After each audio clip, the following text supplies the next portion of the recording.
Labvakar, manu mazo draudziņu! Šovakar es tev pastāstīšu pasaciņu par sarkanbaltu sarkangalvīti un ēzelīti. Sarkanbalta sarkangalvīte kādu vakaru izdomāja doties pie savas vecmāmiņas, kura balotējās pašvaldību vēlēšanās.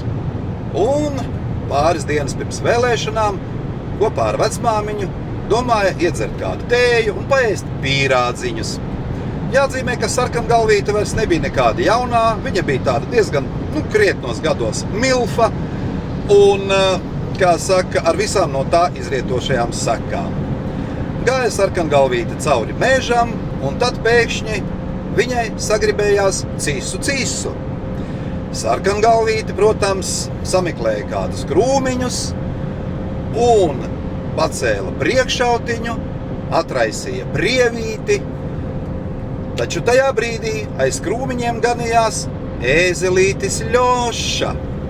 Ēzelītim Ļošam ļoti sen nebija gadījies sekss, un tāpēc, ieraugot sarkanbaltu sarkangalvītes sarkano priekšautiņu un balto dubsīti, viņš uzbudinājās nevis tā, bet šitā.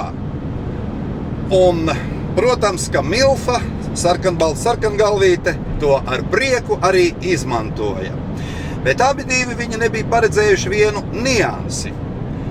Sarkanbalta sarkangalvītei pretim bija panākusies vecmāmiņa, kura jau sen bija intīmās un regulārās attiecībās ar medniekiem. Tad, kad vecmāmiņa bija to ieraudzījusi un brēkdama leca ārā no krūmiem, sarkanbalta sarkangalvītei nekas cits neatlika, kā skaļā balsī kliegt: "Izvaro! Izvaro!" Protams, ka vecmāmiņa pasauca savus draugus medniekus, viņi ieradās, uzrādīja auseklīšus un piesprieda nabaga ēzelītim Ļošam doties uz Sibīriju pie pelēkajiem vilkiem. Lūk, tāda pasaka ar laimīgām beigām. Bet tu, čuči, manu mazo draudziņu!